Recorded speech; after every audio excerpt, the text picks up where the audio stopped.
It says you're live. I feel my heart beating. I feel alive. Hey, it's Friday. Happy Friday.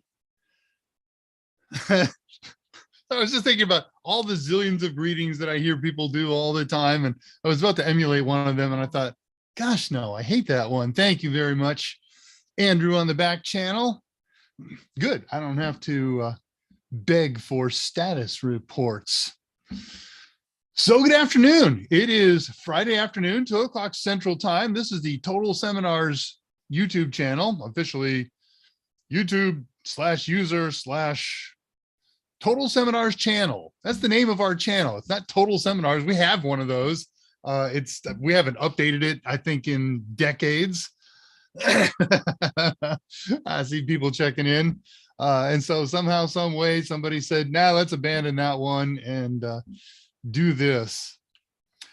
Should I do the abandoned message already? No, but I forgot to put that in my news notes. Yeah, I'll try to remember when I do news and such. Not somebody remind me when I do news, tricks, and techniques to mention the news about the Discord channel. Oh heck, when I post the link for when Andrew posts the link, that will be my own reminder. Never mind. All right, we got it. Well, okay, so let's start business here then. I know I'm live. I know that I can be heard. And for that, I'm just eternally grateful. I'm going to make a microphone noise here. Sorry about that. There we go, repointing it a little bit. Once again, I've been taking my laptop to the office because I have so much stuff on it. And I have bazillions of gazintas on my laptop. You know what a gazinta is? Look at me, look down at my own reflection there. Gazinta, you know, this, gazinta that. So another word for connector. Are you kidding? Andrew, would you message Shannon and let her know I just started the show and can't talk to her right now, but I will after 4 o'clock. Thank you. You know, that happens all the time. As soon as I start the show, somebody with whom I interact at the office sends a message and it's critical. I've got to get a response right now. Everybody knows when Mike's show is in the office, but not me. Anyways, so I got a gazillion gazintas on my laptop and I take them all out and drag them along. And I have similar plugs and ports at the office ready to go plug in. And, you know, it's kind of like an octopus of a dock. Excuse me, got a little head itch there. But I reworked my audio system the other week, you know, within the last 2 weeks. And now when I unplug and plug in a 3.5 millimeter jack, I won't describe the symptom to you, but I spent the other night till 2 o'clock in the morning solving it, I thought. And then the next time I unplugged and replugged, the same problem popped up. And I did the last thing that I did the previous time, and it's working, but there's something very weird going on. So I'm terrified right now of audio miscues as far as functionality goes. Man, that is good tea. Oh my goodness, that's good tea. Okay, so, and then we started the show. So good afternoon. Who's here? Oh, we got a usual good start of a contingent. We can do beginnings now. So happy Friday, happy Pi Day Friday, or drama as we call it around here, because I am Dave Rush and this is an Ask Me Anything. And you put all those initials together and you come up with drama. Drama is a 2-hour show that we put on every Friday on the Total Seminars YouTube channel at 2 o'clock Central Time to talk about news, tricks, and things about Raspberry Pis, and more importantly, how to use Raspberry Pis to further our studies as we pursue certifications in CompTIA and other fields, and, you know, any other technology that kind of strikes me as interesting. So we'll kill a couple hours doing that today. Usually in the second hour, we have a project.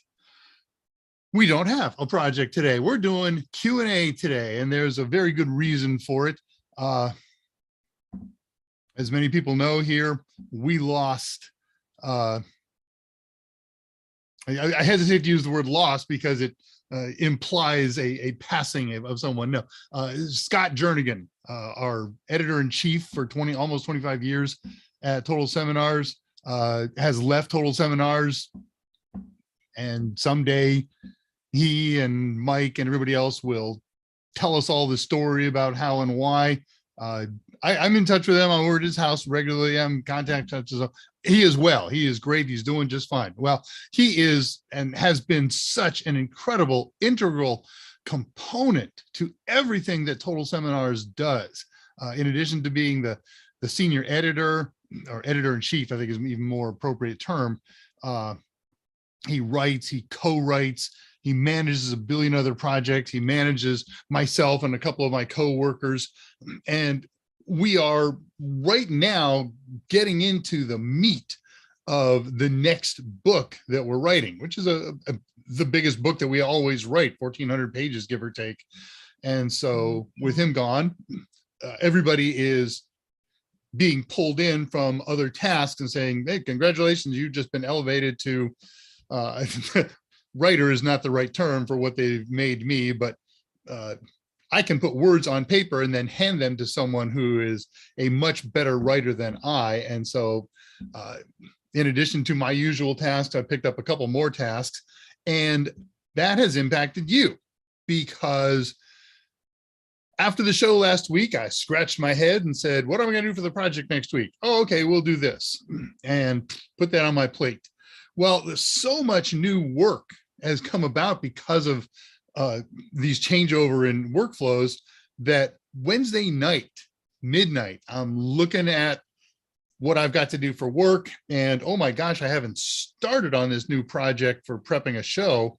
And there's just no way, there's no time to do that. So I made that decision on Wednesday night, Thursday morning, that we weren't going to do that project. And I'm fairly happy about it. I wasn't happy with the project that we were going to do. It was going to be a project called Jellyfin, which is a media server. It's a wonderful project.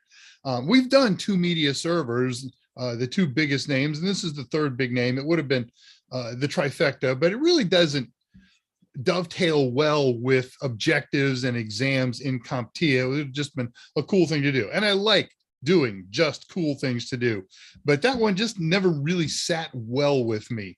So I'm kind of happy to abandon it. I do have a good project in mind for next week. It fits, it's fun, it's interesting, and I shall get into that, excuse me, as we go along. So post your questions, post your comments. This is an AMA, ask me anything, short of religion and politics, and I will happily get into that with you. And to that end, the easiest way to get in touch with me and post your questions and comments is on the YouTube chat, but it ain't the only game in town. You can also, if you're unable to participate in this chat, maybe you're watching an archive, or maybe you got a long question or whatever, there are other, and I wouldn't say better ways to contact me, but certainly others. And you can do so like this. Catch me at, since I work for Total Seminars, our moniker online is totalsem.com. I am Dave Rush, so Dave R. So email me, daveR@totalsem.com, or if you prefer, you can even use my personal email, drushtx@yahoo. Don't send to both. They cross-link and turn into a black hole. Andrew Hutz, who I'm going to introduce here in just a moment, work in the back channel and a million other credentials. Great source of information for security and hacking and other areas that I'll talk about.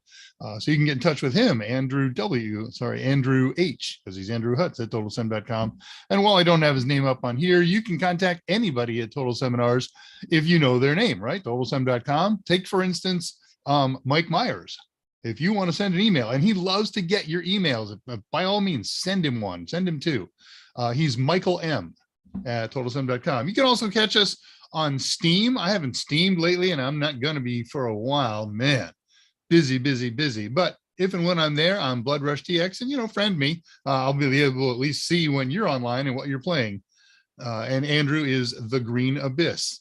I did something new with Steam today, Andrew, and anybody else who steams.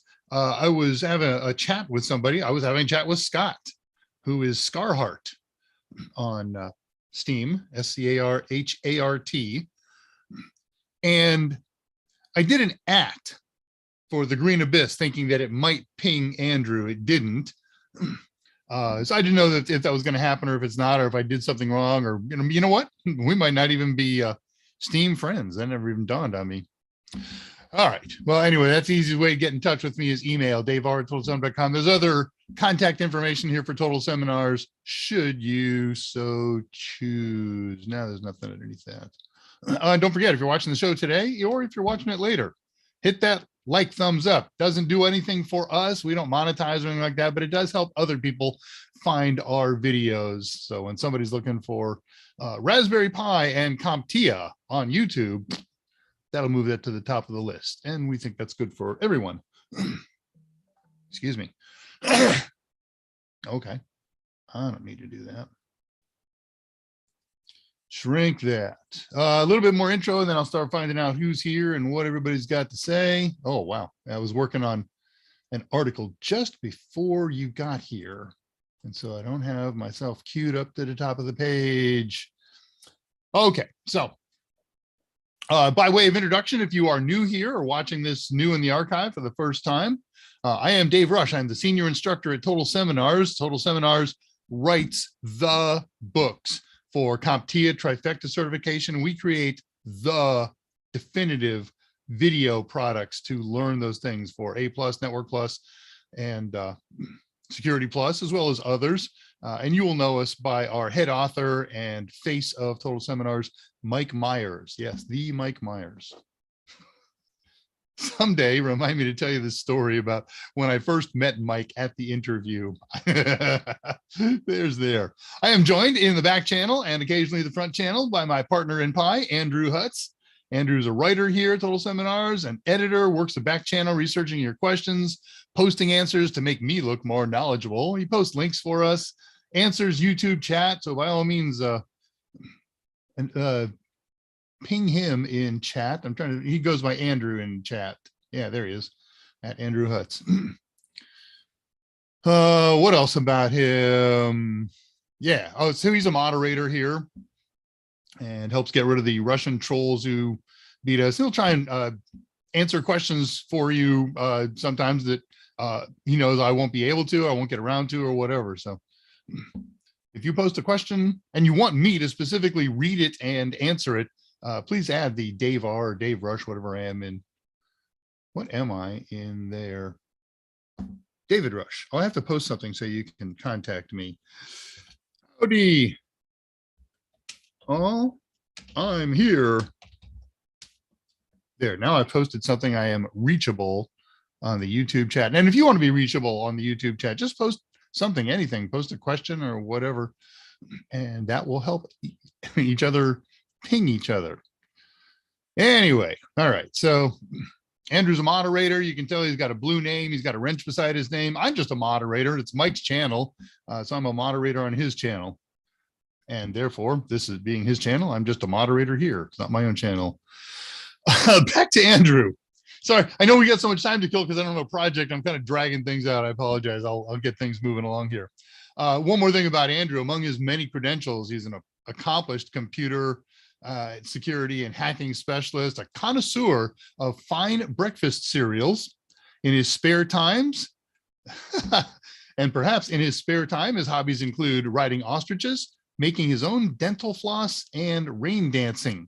Not dancing in the rain, you know, dancing to cause rains to occur in drought-stricken areas. He's a great source and a wide range of information. Good target for your questions, at Andrew, and you'll find him there. So what are we doing here? We are here to advance technical learning while isolated during the COVID crisis. This is episode number 80 of Drama, where we use Raspberry Pis, to study CompTIA and in real world situations. Blah, blah, blah, blah, blah, blah. We do AMAs 3 times a week. Mike Myers does one on Monday and one on Wednesday, 2 o'clock Central Time. This very channel, he gives away a voucher and total tester practice tests on Monday. He gives away the same 2 things on Wednesday. And I give away the same 2 things today on Fridays when we get together from 2 o'clock till about 4 o'clock my time. It's a 2-hour show, give or take. No project. We may wind up closing down a little bit early today. Depends on how much Q&A you've got for me. And don't try to make the show end early just so I can get around to giving away CompTIA vouchers. They don't happen until I'm ready toward the end of the show. So stick around. You may as well ask some questions. But we got 2 contests coming up today. And so we shall, what's this? Permalink. Okay, let's find out who's here and do some business and answer questions and make comments and such and such. Come here, you. Tullowit, first one in at 1:36 a.m. I don't believe that he got up at 1:36 a.m., posted a message. Go get him, man. By all means, back channel. I'll add some if there's, but I've seen you answer a similar question on Discord, and go ahead and throw the Discord link up anytime. When I get to it, I'll talk about it. Yeah, that's the way to do that. So I don't think Tullowit got up at 1:36 in the morning, posted a message, and then went back to bed, or worse, even stayed up. I think he was already up at 1:36 my time in the morning, because he lives in the beautiful Isles that are so far away from here and many time zones away. Victor Lombardo is here. Good morning, sir. Nice to see you back. Good morning. Where are you, Victor? You've told me before, but I have the memory of a gnat. Thank you, Andrew. Will Shaw is here, everybody. Big round of applause for Will Shaw. The other day, Wednesday, he became a captain at a major airline that many of us in the United States and outside of the United States have flown. So absolutely outstanding. Love following his career. He's a lot of fun with that. Christina Strickland, first time, got it right. No promises after that. Live, different than a live. Right, because a means not, right? Like asynchronous, not timed.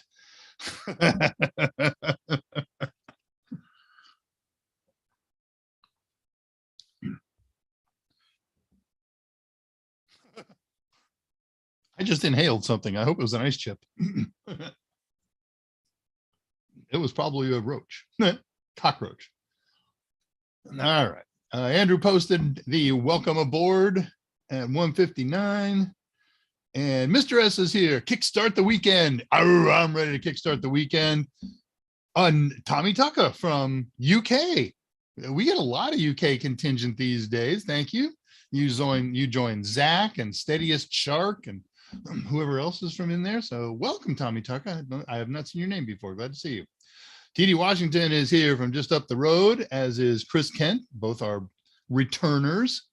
And there was our winner from Mike's Wednesday voucher show. I don't remember if you won the voucher, if you won Total Tester, but I took some time while I was copying and pasting into the appropriate forms to try to learn to pronounce your name. So Chris Oganessian is what I'm going with. I think that's pretty close to what Mike was saying. I apologize if I got it wrong and I butchered it. Tullowit says, sounded good.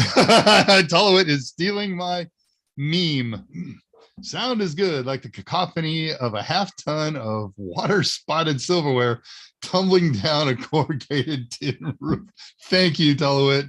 I think you have the meme down. Sahil Basia is here. Greetings. Nice to see you back as ever and always. Christina, you just got to sage it if all else fails. Sage it, all else fails. If you just got to sage. Oh, yeah, I didn't sing. I didn't sing today. Sorry. Things happened pretty quick at the last couple of minutes and I didn't put any thought into it. Another day. Treb Roberts is back. Greetings, Treb. Dave, says Andrew. My question is, oh God, those questions are just nuts. I would definitely rather fight 100 duck-sized horses. I'm envisioning the little skit in my mind right now. It's kick, kick, kick, kick, kick, kick, kick, kick, kick. Try to kick one horse-sized duck. You're just going to get your feet stuck. Andrew Gade is here. Greetings, my friend.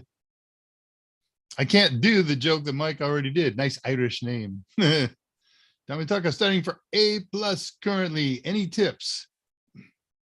So I think, all right, we're going to do 2 things to answer your question, Andrew. Sorry, Tommy. First of all, we're going to suggest to you that you join us after the show and or anytime 24/7 on our, it's not ours, on the unofficial Total Seminars Discord server, UTSD, I've been calling it. Andrew posted an invitation link at time mark 2:15. Check out the time marks in here, and you'll see the permalink, and you can join us there. We have hints and tips and the hundreds of people that are there.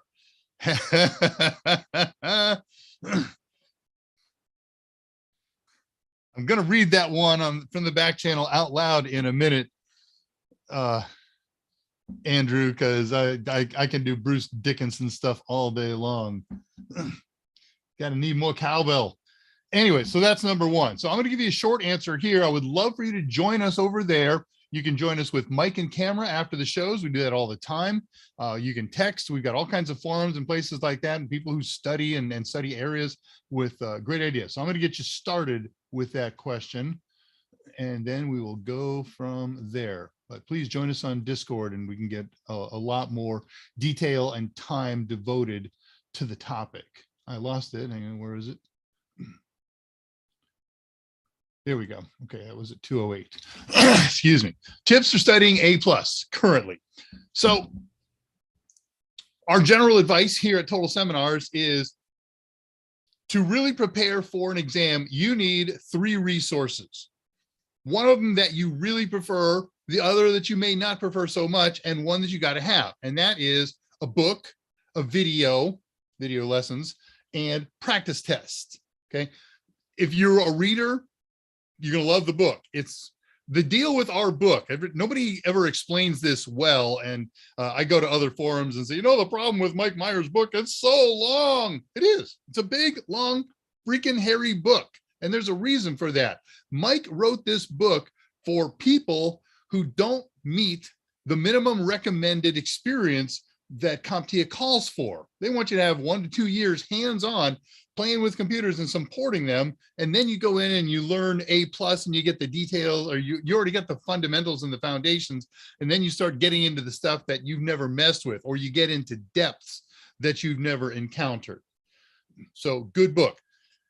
Our videos are done with the presumption that you have the experience, and what we do is just key on the things that you need to know for the exam. Mike also does some additional material that he thinks is just good for a good technician. It helps make technicians better technicians. And if he runs across, he covers areas where people don't have a lot of real world experience in them. And so, you know, let's talk about this and give you some a little bit more depth and breadth in the topic. And then finally, there is the other piece. And it's all about exam prep. And sometimes he does things just because he wants to expose you to something new and interesting, might not even be tightly tied to the objectives. Doesn't matter what order you do those in. If you use our 2 products, they go hand in hand. Our book and our videos are in roughly the same order, 99% or so the same order. So one's a summary of testable material, the other one, depth and breadth of same material. And then once you're underway, chapter by chapter, objective by objective, the whole thing by the whole thing, take a practice test. There's a million of them out there. We have good ones. Some of our competitors have good ones. I recommend the practice tests that are written by the provider, because they have the answers and they have the explanations. That's what we do. I don't, people present us with questions all the time. Hey, I ran across this question on the web. Can you answer it and explain it? No, it's real simple. And there's a lot of reasons. And one of them is it might be a real question that somebody copied and pasted or remembered from a CompTIA exam. Because of the non-disclosure agreement that all people who take CompTIA exams must agree to as part of the exam before it will continue, we are not allowed to disclose, disseminate, or otherwise communicate information that is from the actual test. So no, we can't do that. But there's other folks out there who do write their own questions and their own explanations. So, and when you use our practice tests, do them over and over and over. Start out by answering what you know. Next time you go through, hopefully you will have done some research on the ones that you've missed. Next time you go through, be able to look at every answer and explain why it's right or why it's wrong. That's the level of knowledge that you should have before you walk into. And for each of those passes, if you don't know something, go back to your video materials and your book. That's my tips. I know you're looking for shortcuts and things like that. I don't have them. Studying is a serious proposition. It's not something you can glance over a document and say, yeah, okay, I got that down. You got to study. Study is all about study. All right. Dave, could you use some freelance editors? I might know some people. Yes, the answer to that is absolutely yes. I would like you please to contact Mike Myers with that. Contact him directly. He's michaelm@totalsem.com. We are in search of a new senior editor and possibly additional help writing and editing. So yes, please contact Mike about that. Christina, do you prefer to zip tie, Velcro, or twist bundles of cords for storage? Velcro. And I do that because I have a side hustle. We rent audio and PA systems and things like that. Okay, well, it still starts with what I just recommended and then goes from there because they're partners on that. And so when I coil up my cables for mics and speaker cables and power cords and things like that, I like Velcros. I got a big bucket of Velcros because they always walk away. And that has moved and morphed for me into everything that I do. I was just Velcroing the missus cables on the back of her desk the other day because I tripped over a couple and knocked some equipment down. So that's my choice. Definitely not zip ties because things change too much. I got to cut them and get new ones every time. Twisty, in a pinch, I'll use a twisty, but that's not my preference. Mike loves cat picks, send hundreds. Such a jerk sometimes. Total wit. Chris, question about using Cacti. Should I use it on my Windows PC or do I need a Raspberry Pi? Is it available for Windows? I think it's available for Windows, but I'm not 100% on that. I only know the Linux version of it. So if it's available for Windows, sure, knock yourself out. I've been running Cacti all week, gathering stats for the graphs that gagged last week. I double checked them before I started the show today, and I will take you to that in veritable minutes. You know me though, I'm a Raspberry Pi guy. Take $35, get yourself a 2 gig Raspberry Pi, $45 now. The prices have gone up because of shortages. And run Cacti on there. Now you don't have to worry about what happens when your Windows machine crashes. You don't have to suck up all that additional memory and processes and CPU. So given my choice, I'm going to run Cacti on a machine that's mostly dedicated to it. I'm thinking about it.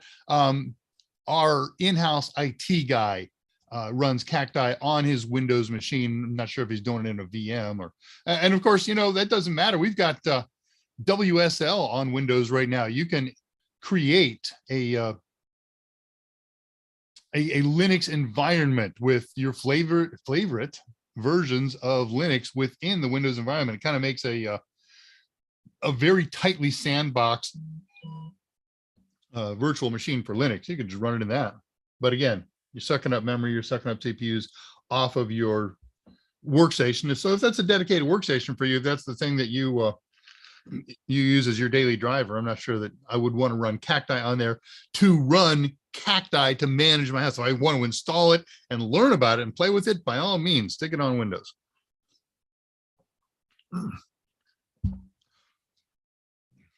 There is a way to install Cacti on Windows. We have confirmation from Andrew. Thank you. Of course there is. Trev, what decides which DNS server gets the SOA and the NS records if there's more than one? Okay. The first one that you create, you define in the SOA as the authoritative server, the authoritative DNS, the authoritative name server. And then as you set up additional ones, they become, there's all kinds of terms and technologies for them. They become stubs, they become Sure. Now that I'm not doing DNS this week, I don't have all the terms off my head, but they are secondary, and you can make any one of them the authoritative one, and then the others are non-authoritative. But it's really just how you set up the SOA, and they all have SOAs, but it's the information that you're going to put in the SOA. That's the start of authority. It's the first record that goes in a DNS server. If there's more than one domain, you're not asking if there's more than one DNS server. So for each domain, you can set up in the SOA whether you want the computer to be authoritative, the server to be authoritative or non-authoritative. But all DNS servers, whether they're stubs, whether they're non-authoritative, whether authoritative, they all have to have an SOA. Alan Duggan is here. Hey, everyone back. David Rush, howdy, I'm here. Abu Bakr Al-Haj, my friend, nice to see you, sir. And Rahabar is here. Please explain, what is a network segment? A network segment is all of the cabling, infrastructure, and devices that have the same network or subnetwork address, that share an address. It's really simple. If you need any more fleshed out than that, ask away, but that's it. Everything that's 192.168.4 in my house is the on the same network segment. All of the switches, the router, all the hosts that are connected to it, the wireless access point, the printer, those are all on the same network segment. A network segment is all of the elements that are on a given network address. Mr. G is here. We got Mr. S and Mr. G again. Nice to see you. It's all true, says Andrew. Here on the East Coast, this morning storms were because of my ring dancing. My missus is in the upper Midwest. They got hammered last night with snow. She sent me lovely pictures of it. It's 12 degrees centigrade here when I checked just before the show. That's about 55 or so Fahrenheit. Trev talking to Andrew. If I see an @ sign to somebody else, I'm not reading it because you guys are talking to each other, and that's completely fine. I have other things to catch up on my own self here. Chris Kent, this is fun to me though. Me too. Kyle Haynes is here. What are the biggest security flaws with Raspberry Pi? The same security flaws that exist with any flavor of Linux. I mean, it's just running a Debian distro of Linux. And I guess there's one other one. They're really easy to steal, right? Just walk in somebody's desk and pop that sucker in your pocket and head out the door. A little tougher to do with a pizza box server or a desktop or something like that. It's not particularly unsecure. It depends on the operating system that you run. I've got one sitting right here that runs Rocky with SE Linux. That's pretty doggone secure. So I don't see that. Will Shaw, I like that. Will talking to Andrew. The user, sure. ID10T errors are always a threat. It's a mechanical problem. There's a nut loose between the keyboard and the user. Okay, so Andrew posted the permanent Discord invitation to the unofficial Discord server. We don't own it. We don't run it. We at Total Seminars are participants on it. We're not even moderators on it.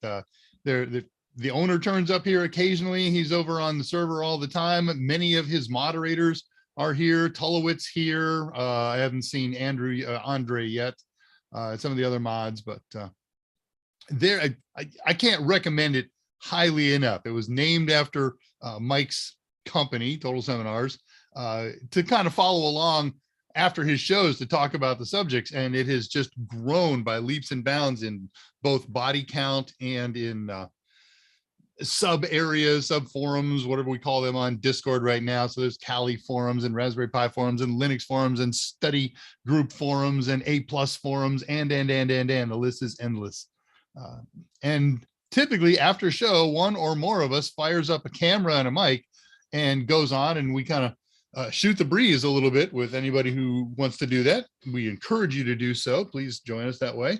And if you don't, that's fine. Come on over and, you text, we'll talk. And it's a really cool thing to do when Mike is on. If you've never got a chance to talk to Mike Myers in person himself, he cuts a little loose. He's very rigidly professional and G-rated on the shows, as hopefully I am too. But we do tend to let our hair down a little bit with everybody else over on the Discord channel, and it gets, it's not nasty or anything like that. It's just more conversational, casual. That's the word. Tommy Tux, I came here from Reddit after you commented on my post. Okay, hey Tommy, that was good to see you. I'm glad you made it over. We will do the contest today. For everybody else, Tommy was asking on one of the Reddit forums I hang on, the CompTIA one, in fact, how to save money on vouchers. And I popped in my 2 cents that Mike and I give away a voucher for each of our shows that's good anywhere in the world. It's a CompTIA testing voucher, anywhere in the world that CompTIA tests are offered, and good for any CompTIA exam except CYSA plus. So we'll be getting there, Tommy. Thank you and welcome. Okay.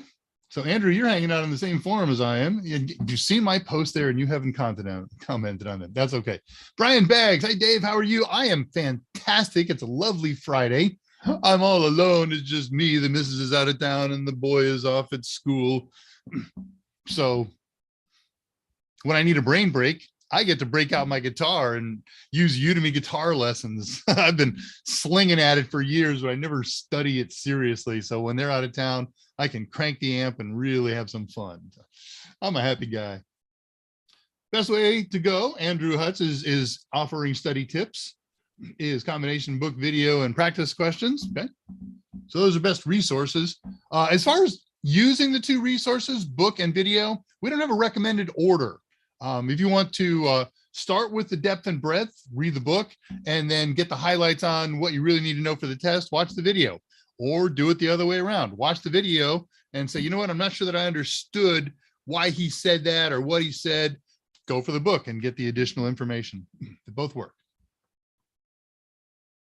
Will Shaw got some applause from Chris Kent. Kyle Haynes, what are you drinking? It looks so quenching. It is absolutely quenching. It is sun brewed iced tea because we had a warm day with diet sugar in it because it's working.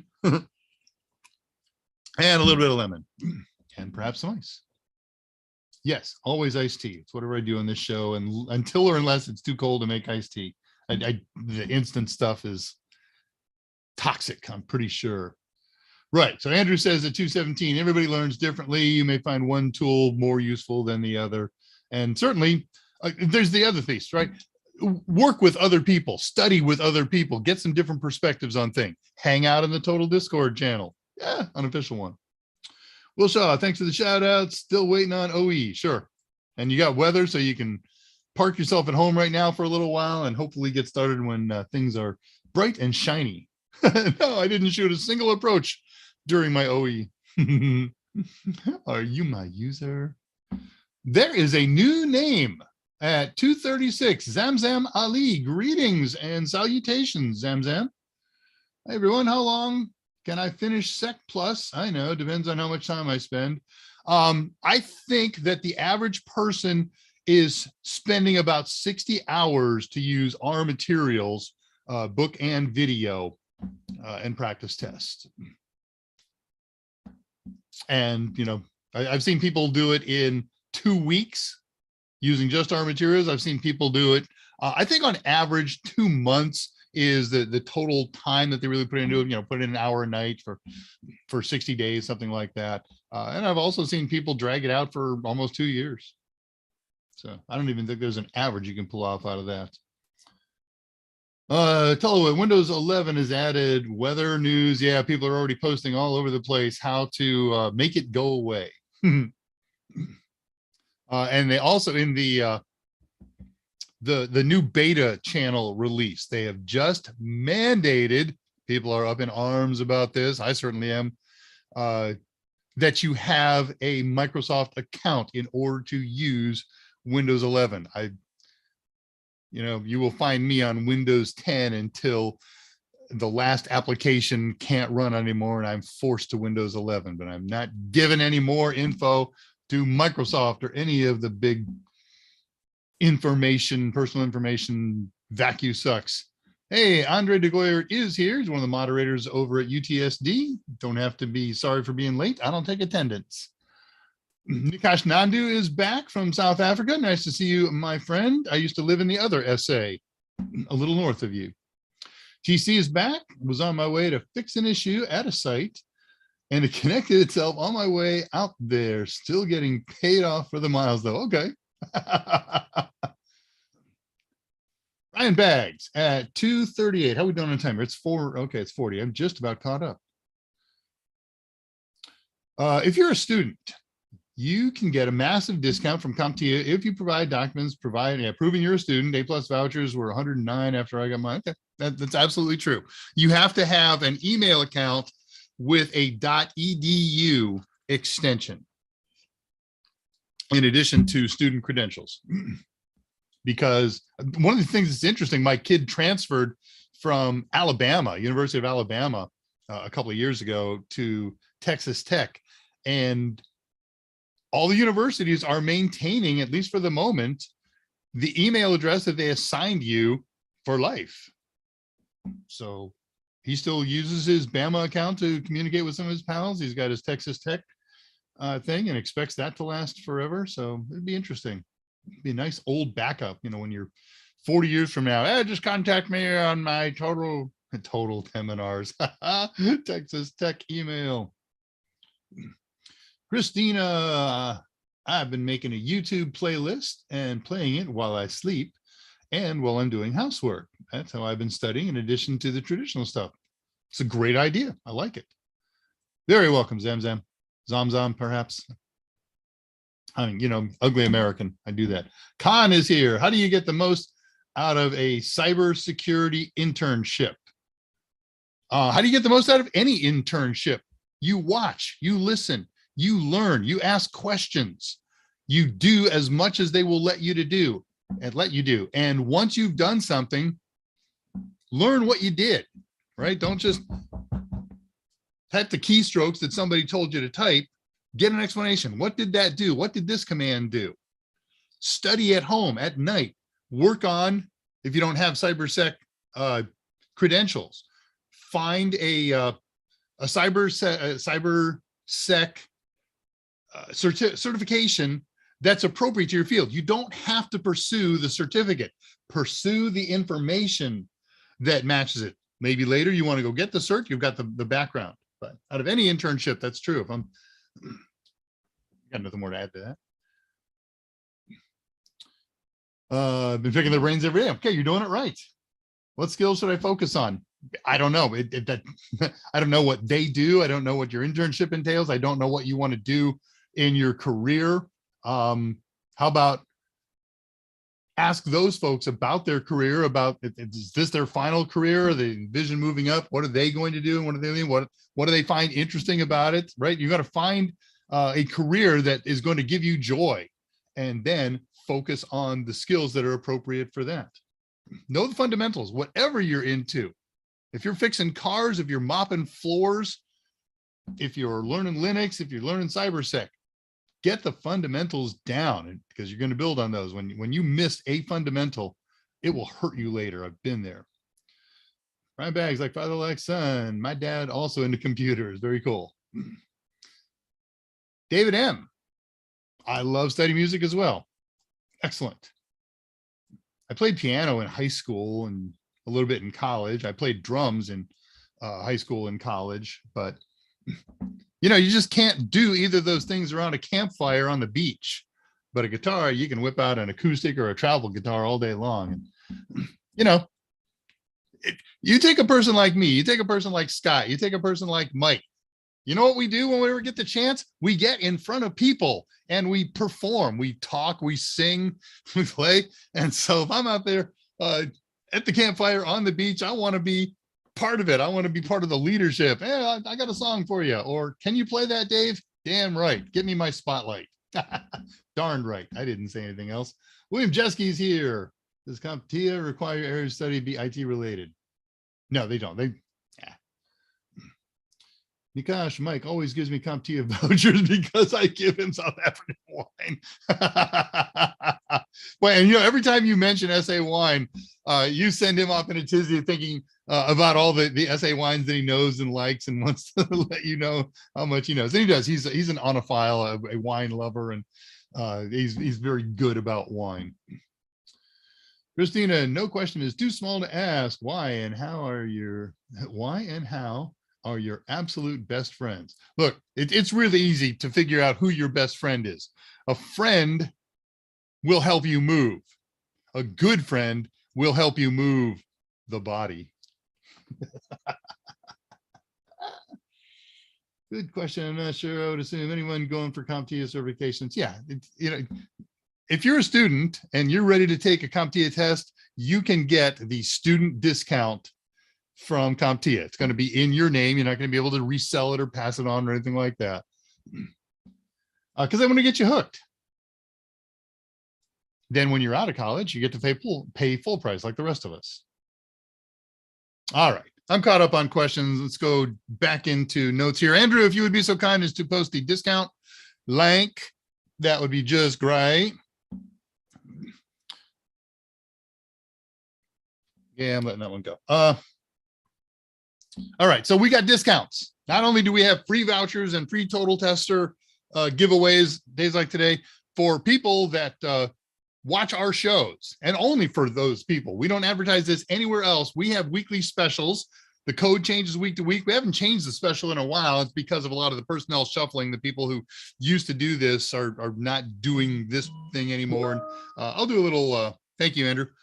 I'll do a little pressing in the next couple of weeks with some people and see if we can get some new programs up. But for now, we still have the bundle program. If you create a bundle, don't get a pre-created bundle from us. You can make a bundle by going to totalsem.com and selecting 2 items for the same topic, an ebook and total tester practice test questions. That's available for A+, Net Plus, Security Plus, CYSA Plus, Pen Test Plus, AWS, SAA, which isn't a plus because it's not CompTIA. Get the 2 items for any A+ or Net Plus or Sec Plus or whatever, and put them in your basket at totalsem.com. Have I mentioned that? Then when you check out, use the code for this week, which not surprising since this past Monday was Valentine's Day. Over much of the earth, our discount code this week is Valentine. One word, singular, lowercase, and you will get 50% off of those full price items. And that's good through this Sunday night. We'll change the code again Sunday night. I had a really tough time coming up with the discount code for this week. That's my job. I have a couple really cool jobs, and one of them is pick the discount code. It was obvious, right? I picked Valentine because it's Valentine's week. I did pick Valentine, but I didn't pick it because it's Valentine's week. I picked it to commemorate the events of 1929, February 14th, when Al Capone had committed one of the most heinous assassinations and massacres in American history. Up to that point, the St. Valentine's Day Massacre of Chicago, Illinois. So that's why Valentine is there. But by coincidence, it's also Valentine's Day.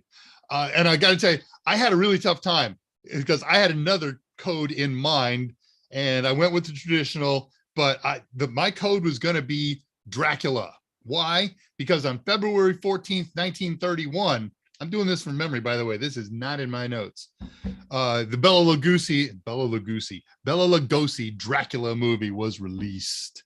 And man, I am an old black and white B movie fanatic. I love all that stuff. All right, let me check my other notes here, see what's coming up here, where we've been, where we're going. I've mentioned this in the past. I still do not have my archive server back up and running. It's going to be a while. I'm busy, too busy right now to get into it. But if you ever want any of the documents that I ever used to do one of these shows, my outlines, my pictures, my how-tos, my step-by-steps, whatever, just send me an email, Dave.R@totalsem.com, and let me know what subject or what the date was or whatever, and I will send that to you as a zipped up archive. All right, what did we do last week? We did an overview of SNMP, and we used Cacti to monitor servers using Cacti and the SNMP polling protocol, SNMP protocol. And that was really what the whole thing was about. It's what you need to know about SNMP. I gave it in a very, very, very brief presentation. I could extend that out for a 6-week set of 2-hour shows. I'm not going to do that to you. But if you're prepping for Network Plus or Security Plus, just catch the first couple of minutes of the second hour of last week's show. Everything that you need to know about SNMP for both of those courses is covered there. And I'm going to bring up my Cacti monitor here in just a couple of minutes. We're going to see what it's been doing for the last couple of days. Covered all that. So we're not doing any project today. We're just doing Q&A. It's going very well. I'm happy with this. Contact page. Okay, so let me share a screen with you ever so briefly. All right, that's a good screen to share. So what I'm bringing up here is the current real-time graphs that Cacti has been tracking since yesterday about this time. Share screen. That one is not a good one to share. This one is. All right, so I set up 5 charts to track. One of them is CPU utilization. Now it looks full and it looks consistent. Well, it is. That's because the SNMP MIB object for Raspberry Pi is not the same one as the SNMP MIB object for everything else. And since MIB objects aren't found by names, they're found by horribly long sets of numbers, 1.0.21.4.35, and it goes on to about yay big. That's the code that I use, but it was for something else. And so I don't really know what it's tracking, and I don't care. Over here, ping legacy. Every time this thing polls SNMP, it also does a ping to this machine. I'm sorry, not legacy, latency, and generates a report. So you can see it's pretty consistent. There have been some slow periods. If I pick a little more contrasty color there, I could show you a little bit more. Let's zoom your screen. Over here, we're seeing the polling time, how frequently SNMP is being polled to gather these statistics. This spike just happened a little bit ago. Let me see if I can extend that out a tad. What are you doing? I accidentally hit something. I don't know what I hit. Okay, got away with that. So if we do that, it'll zoom all of those to that same time frame. And if I want to get rid of that, I can clear it.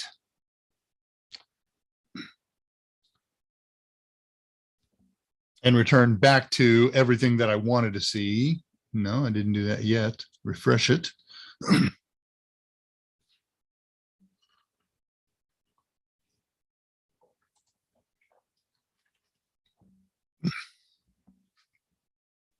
Yeah, I hit clear. There we go. Okay, now we're back to normal. And of course, we could zoom any of these out.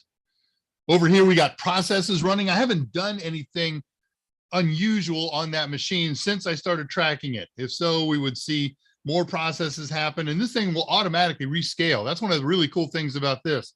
This is uptime. So it starts from, okay, I haven't been up, I'm dead quiet. And then the first ping says, hey, you're up a lot. And you see the big jump and a little bit of an angle. And then as it continues to be up, it continually scales down. So again, if we want to take a look at this back in a much shorter time frame, we can do that.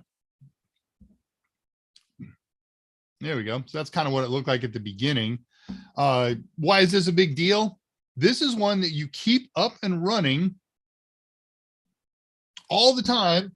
So when you glance over and see, oh my gosh, there's a vertical white bar or a white wall, that's a very quick notification that, oh, the server's down, that host is down.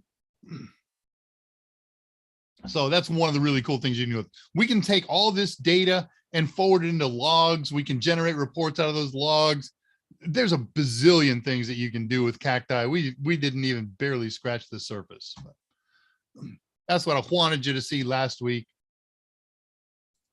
And so we finally did.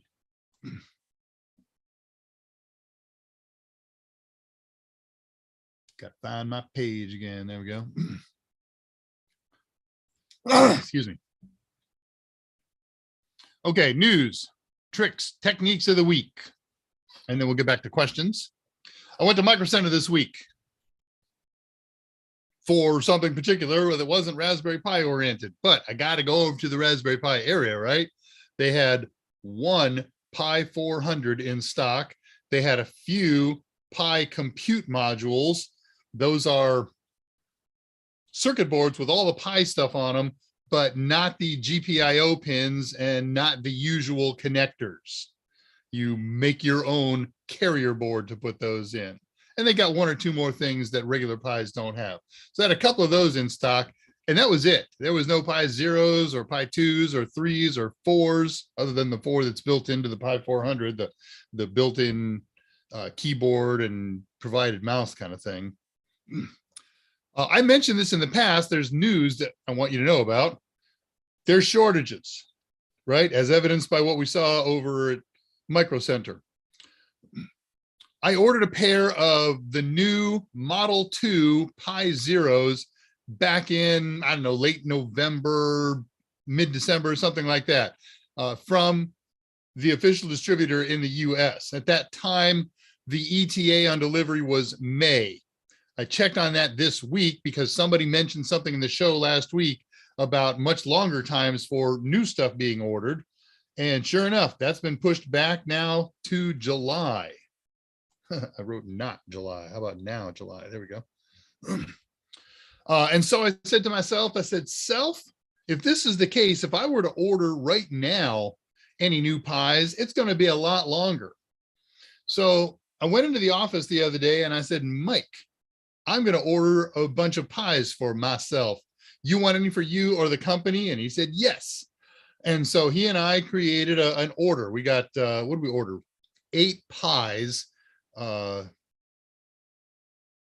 4s, 3 4-gig models, 4 8-gig models, and another 2-gig model.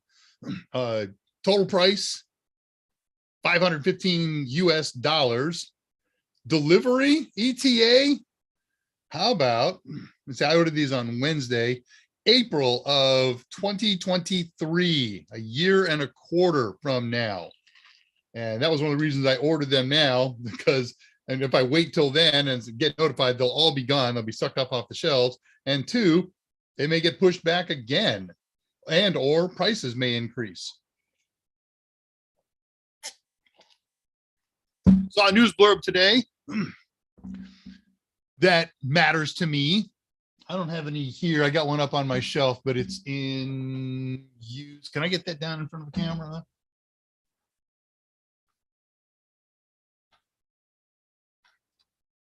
No.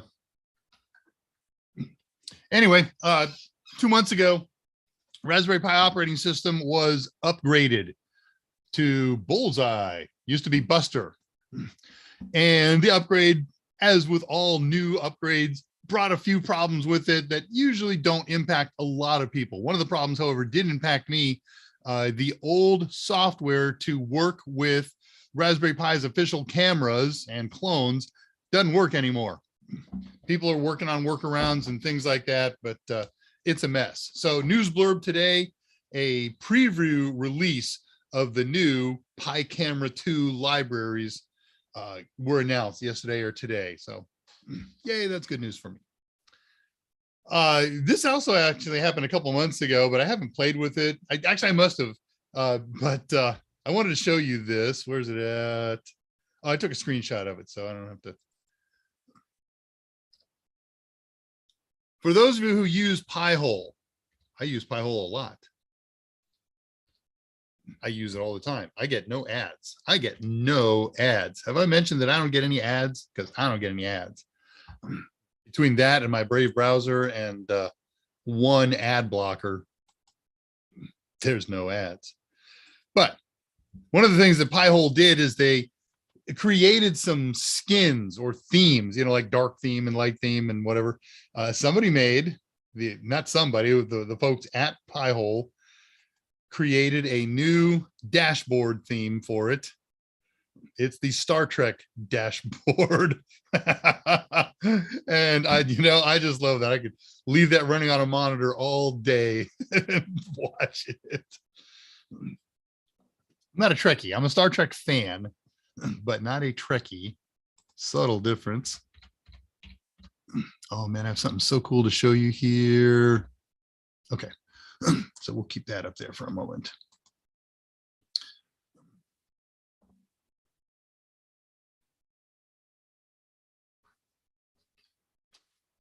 Almost all Raspberry Pi models come with a general purpose input output GPIO set of header pins, expansion pins. There's power and there's ground and there's signal ins and there's signal outs and there's specialized signal ins and specialized signals out and so forth. The old first generations had 26 pins.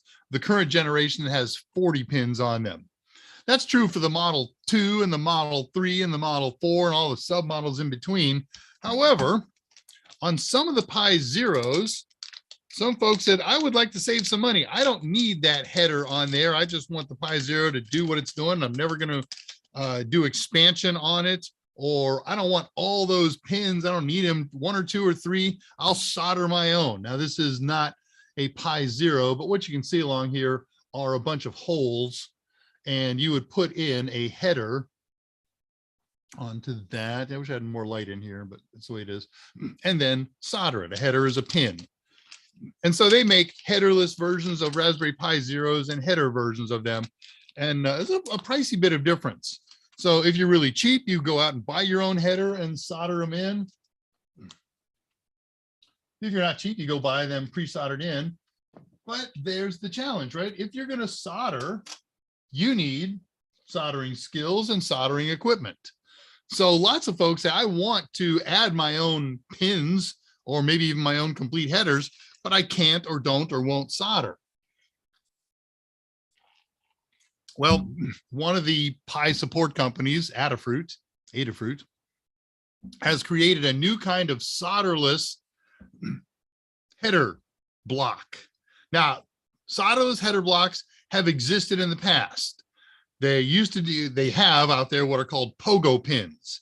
Pogo pins are little spring-mounted things. You push them into a hole on the circuit board past a spring point, and then the springs opens up and it makes contact and it holds it pretty snug. That's great if you need a male pin, but no such thing exists for female pins. Well, Adafruit has created a new kind of expansion header that's solderless and is available in male and or female. Let me show you this. Open up this page and then this one and then share. It's called a hammer header for reasons that will make sense in a second. So here's the normal header pins on top. And what you can see down here is there's a flat piece of thin metal that's been folded over and left to be a little bit expanded. So if you press this into a set of holes, that expansion is going to occupy the hole and make contact, and it's really, really firm. Now, if you doubt me, just stand by for a second and I will make this make sense. Let me see if I can zoom this in and get a good view of the business end of it down there. All right, I'll show you more. So here's the bottom of it. And these are a little wider than the holes. And so you have to hammer the thing in. Now, if you have a hydraulic press and can apply even pressure, different animal, but the hammering is a skill. And there's a jig available. If you use the jig, you're going to get it right every time. And the jig is only a couple of bucks, literally $3-4. But if you want to try and hammer one of these ends without the jig, it can be done. And everybody that I've read reports from this week said they always bend pins in so doing. They're straightenable as long as you only bend it once. So here's a female. Those two were both male. Here's a female set. A little bit different on the expansion stuff, but okay. In engineering terms, it's called an interference fit. So here's another view of that same one. You can kind of sort of see the expandable pins out there, or the crushable pins, I guess is more accurate. Here's the jig. So down here, you got two pieces of plexiglass, and while you can't see it, on the upper one, there is a rectangular hole. So you got room to hammer these things down into the holes here. And then a couple of guide screws to hold on the top plate. And you put this top plate on, and then you very lightly and patiently spend 30, 40, 60 seconds hammering the connector down into the holes. And when you're done, it's a super snug fit. You can't pull it out by hand. You can attach a female header on top of it and pull it apart, and they won't come out of there. I think I got one more pick. Yeah, so here is the jig. This is the bottom plate. This plate goes on top of that one. Then we put the screws through the holes and through the Raspberry Pi. Put your header in over this slot. Put the cover over top of the header and hammer on the cover. This kit is available from two companies right now in the US, Adafruit.com. Andrew, I've got those as backlinks if you would post the Adafruit link and the Pimeroni link. $7 US for this whole assembly, 6 and change. Or you can just buy one of these for, I think this is $3 US. And this is $2 US. Maybe I'm reversed on that. The other company is in the UK. It's called Shop Pimeroni, P-I-M-O-R-O-N-I,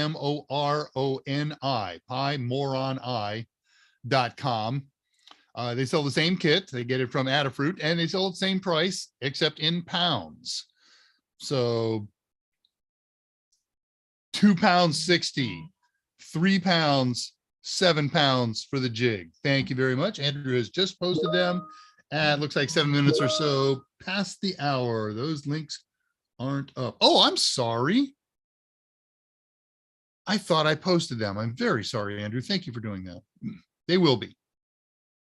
All right, that should be everything. Oh, no. So this is an example of a Raspberry Pi, and I want to show you how this kind of works. The circuit boards on Raspberry Pi are called multi-layer circuit boards. There's traces between all these layers. There's traces on top. There's traces on the bottom. Well, where there's contact holes, like for GPIO headers, the entire hole is metallized, and it contacts various traces on the appropriate level. So when we press that expandable pin or crushable pin down into these holes with a hammer, no matter where it makes contact, it will be in contact with all the traces on all the layers. Okay, Andrew posted them at 3:07. You spent a fair amount of time on those links, huh? Yeah, there's a lot of good heavenly stuff there. All right, I'm done with pictures. Let's close that application altogether. Free up some memory. All right, that's hammer headers. Good stuff. Oh, look up Adafruit, ADA Fruit, one word, hammer header video, and you can see how the process is actually done. It's a 3-person kind of podcast show that they did, and it's really cool. Mike's doing it, so I'm doing it. Let's talk about weight loss. I'm not going to get deep into this. I'm not going to push my diet on you or whatever. In fact, I'm done dieting. I have now it's now lifestyle change. But since the beginning of COVID lockdown, I have lost 65 pounds. My pants don't fit. My belt doesn't fit. I'm supposed to be happy about that, but I got to go get new pants and new belts. I have another 45 to go, which I will accomplish in 18 months at the rate that I've achieved. So I'm going to get back down to my college weight is the plan, and then add a little bit more bad stuff into my diet so I can do this. My goal is, well, here, I guess I made a thought. So I have morphed from morbidly obese to just obese. And my ultimate goal is birth weight. That's what I'm shooting for. So it's going to take a little more than 18 months to get down to there. I want to talk about next week's show for a second. I mentioned this in last week's show, but it was interesting at the time. I've decided to turn it into a show. Thank you, boss. Yeah, lifestyle changes. It's cool when it becomes lifestyle. So I mentioned last week that Raspberry Pi organization needs your help doing some beta testing. They are creating some firmware that will ultimately be built into the Raspberry Pi before it ships. And what this firmware will let you do is to connect to your wireless network or connect to your wired network, power it up. You'll need a keyboard, optionally a mouse, and a monitor to do an installation. But what you won't need anymore is another computer with a micro SD writer or reader card adapter. Because what happens is you take a blank micro SD card, you pop it in here, and then when you boot this up, it boots up straight into a network connection and the imaging utility. And you just use the utility like you use the one that we use on Mac machines and Linux machines and Windows machines. You pick the operating system you want, you set the parameters, you set the password for the Pi account and enable SSH and whatever. And it reaches out onto the network, it gets the image, it burns the image on here. And then if you've enabled SSH, you're all done. You don't need your keyboard or your mouse or monitor anymore. You just reboot it and connect to it headlessly with SSH or whatever. And no second computer involved. Well, since they're beta testing, what we have to do is get a regular running one and install that firmware. And then we can do the process with their beta process. So I'm going to show you how to do that next week. Very excited about it.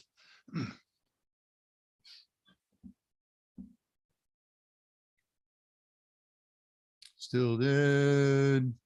My Linux course is done. My studies continue. I have been through many practice tests.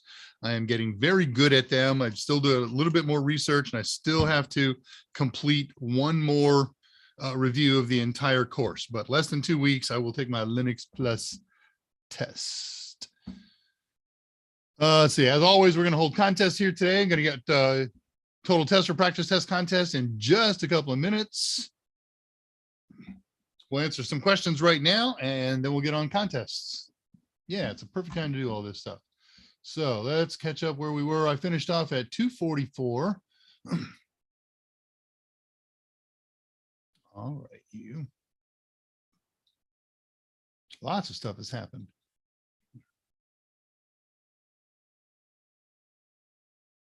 Okay. Reading questions here. Forgive my silence just a moment. They will dig the holes for you if they're your absolute best friends. Con, thank you for good advice. Sure. We're always happy to help. Feel free to join us on Discord and talk more. Can I connect a 4G USB modem to my Raspberry Pi 3? Yes. You need the drivers for it, but yes. Lots of people do that. And you can just look that up. Look up 4G USB Raspberry Pi on your favorite search engine, and you'll find lots of tutorials how to do that. The specials for today were Andrew posted at 246. Remember, the code is Valentine's. William Jeske, my father emphasized that a responsible car owner never lets a month go by without popping the hood to check the fluids and give the engine a once over.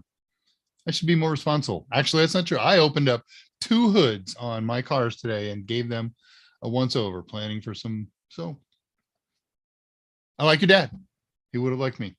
David Zintera. Or you get your employer to pay for it. Absolutely. A lot of employers will expect you to have one or get one when you walk in the door, and then they will help or totally pay for the other one. Some of them will hire you and say, look, we're going to pay for your exam, or we'll pay for your studies. You've got to complete it within X amount of time, 30 days, 60 days, 90 days, whatever, if you want to keep your job. BC Gamer Chris, haven't seen you in a while. Nice to see you. I was studying for A+, was close to feeling ready for Core 1, then stopped for a month or two. I live in rural areas, so not many opportunities, not sure what to do now. Start over. You know, you haven't forgotten all that. It's mostly going to be review, and you're going to say, oh yeah, I forgot about this. And then do the exam online at home. Practice tests are online. Everything's online. I know you are a Trekkie. I'm just glancing at the back channel there. Haven't read everything that you posted. I apologize. I have now read everything. I'm caught up. Latifa Lewis is here. I can't wait to sit for my Network Plus exam in 2 weeks. It's driving me crazy, man. I know what you mean. I am starting to itch for my Linux Plus test. I want it now, and I want it behind me. Victor Lombardo is back. Hi, Dave, at 2:47. Nice to see you back. Ryan Baggs, maintenance on a PC would mostly be done software-wise. Ooh, nah. I'm not sure if you're responding to somebody else or if that's a comment out of the blue, but I'm inside computers all the time fixing things.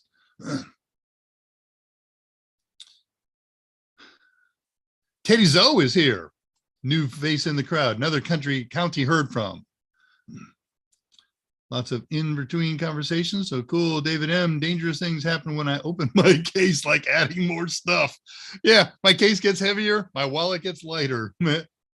Victor's got a question at 2:49. Do you have any discounts for the CompTIA A+ lab or free access? No. But the Sims aren't expensive.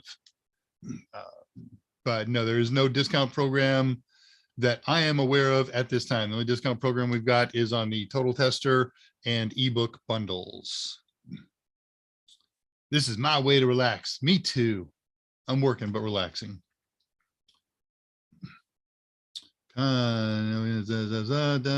Conversation. Andrew says the fact that this is relaxing for you means you're going to be a great IT, great in IT. David M. I love Micro Center. That's my other church, right? I go to church on Sunday, and then I go to other church whenever the opportunity presents itself. I was there Tuesday, I believe. Yeah, life is life. I'm starting to realize that I actually love IT. Cool. You know, find a job that you love, you'll never work a day in your life. That's such a cliche, but it's mostly true. Flying and IT for me as well, or flying and instructing, actually. I like that. Can you use Pi-hole to block YouTube ads? Absolutely. Oh, no, absolutely not. The problem with YouTube ads is they use the same domain. They come from the same domain as YouTube. So if you block YouTube ads with Pi-hole, you wind up blocking YouTube with Pi-hole. However, between Brave browser and what is the blocker that I'm using, I don't get YouTube ads. All right, let's see what happens here. Oh, I don't have to go through those menus. I can just look at this. I am using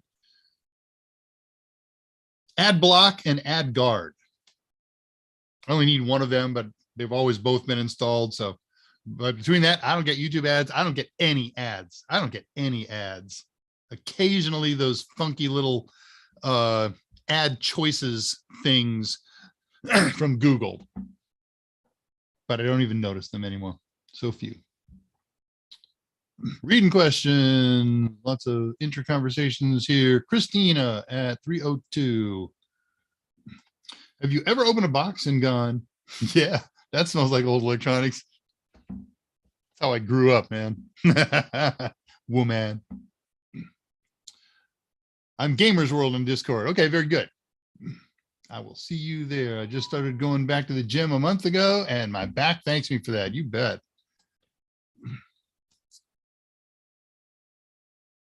My first box of electronics was from a garage. A gent was selling his son's hobby collection, from 25 years previous. And it was dusty and it was ozony and it had the smells of polychlorinated leaking biphenyls from old capacitors. But I made projects out of that and it smelled bad. I wasn't allowed to keep it in the house. Went from their garage to my garage. Frank is back, another winner. Nice to see you again, Frank. We use this for a project for the Palms called ELF, or Elf Save Christmas. Oh, Elf Save Christmas. We use this with Pi and the boards from Adafruit. Okay.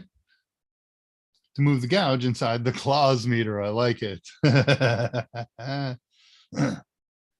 I'm passing 306, 307 interconversions. Andrew posted at 307 links to Adafruit and Pimeroni. Adafruit in the US, Pimeroni in UK. Not the whole of the UK, just that little one up in the big island. This Emerald Island. Christina talking to Chris. Heavy D is back. Good to see you, my friend.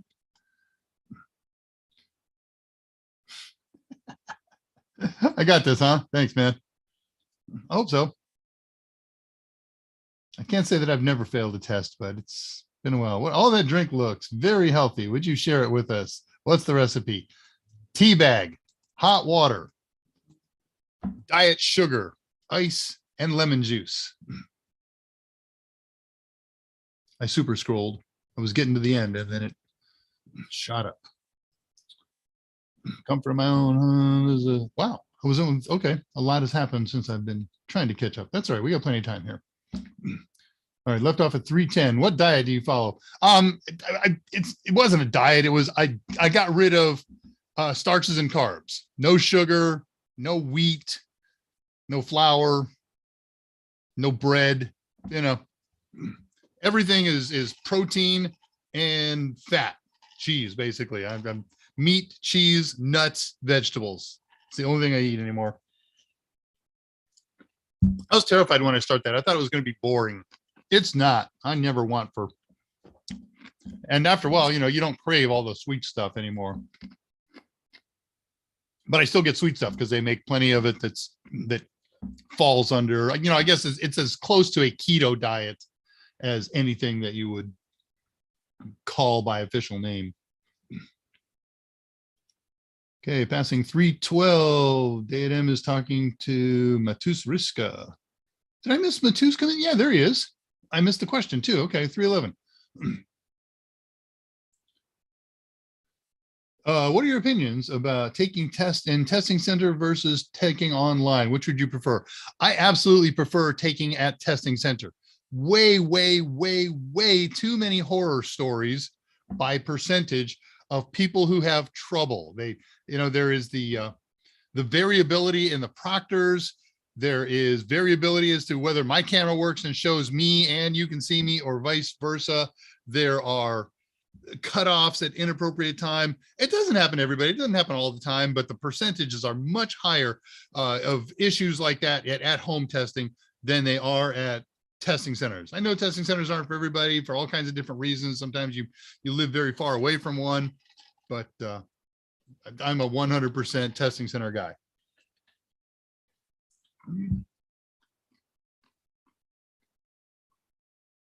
Reading questions here. Lots of people sharing. Andrew likes comfort of his own home.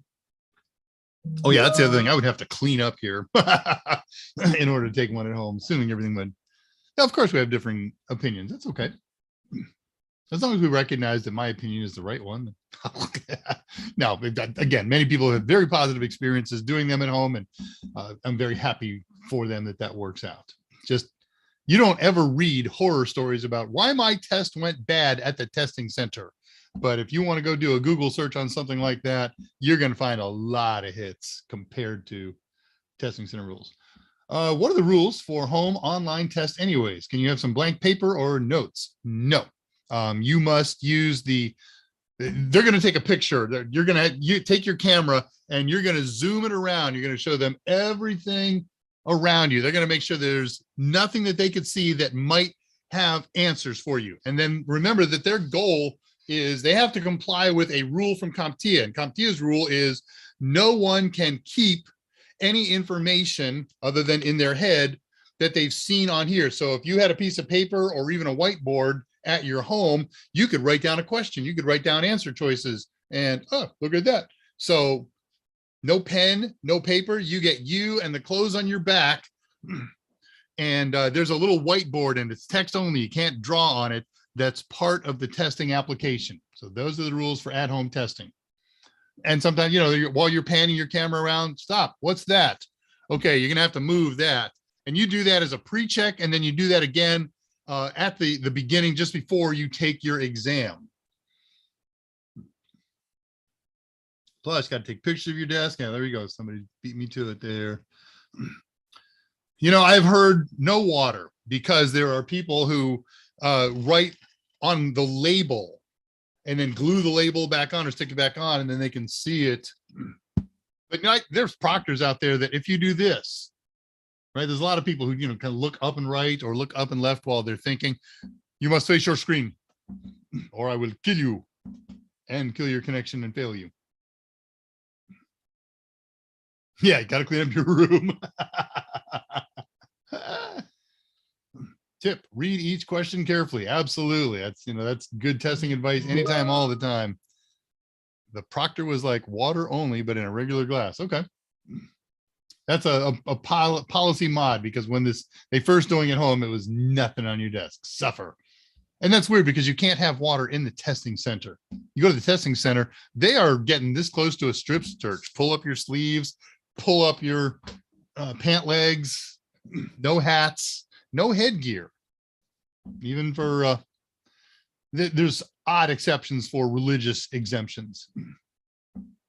David M., I've used Person View from A+, Network Plus, had good experience both times. Yeah, me too. Reading questions here. Timber Squirrel. Nice to see you. I haven't gotten YouTube ads either. I'm using Brave Ad Block. There you go. I like ads. I've only heard one other person ever say that, and that person, to my mind, is both brilliant and insane. So perhaps using AdGuard with Firefox, no YouTube. There you go. Okay, so AdGuard's a winner. I highly recommend Mike Myers A+ videos. I don't know if I would have passed both the first time without them. We recommend them too. Thank you, Brian Baggs. Dagger Wolf. Dogger Wolf. What chat do we have to be in for the giveaway? This one. I'm going to start it here in less than 5 minutes for the first one. Reading messages here. Andre de Goyer, dang, 4 deaths today because of the storm. Oh, so sorry, Andrew. Andre. Getting to the end of the questions here. No more mental fog and more energy for you. Yeah, that helps. All these things are other health areas that were getting fuzzy have definitely improved over this. Weight loss does a lot of good things for your soul.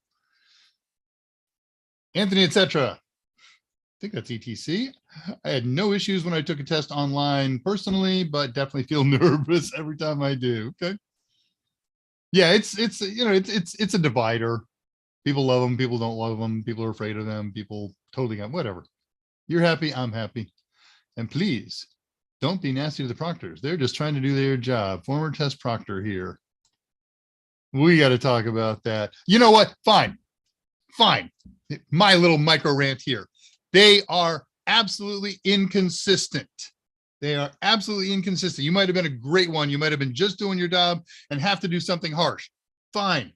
I'm completely happy with that. But this one's harsh this way, and this one's harsh that way. This one, you're allowed to do this. That guy says you're not allowed to do this, but you're allowed to do that. And that inconsistency drives me bonkers. Okay, rant over. So it wasn't so bad that I have to pull the the show. I've been really cold, really, and often insane. Okay, bit of a lag. All right, nice to meet you too. Hey, here we go then. We are caught up on questions. It's just about 3:30. That's a good time to do a giveaway. I feel like giving away. Let's give away a total tester practice test. This is 90-day access to any of the total tester practice tests that we have. These are online tests. What'll happen is the winner will send me some information. Andrew, if you'd like to have that queued up and ready to hit the big go button. I don't have a slide for that one, so I'm going to read it off of what you post. I'm going to give you a multiple choice question.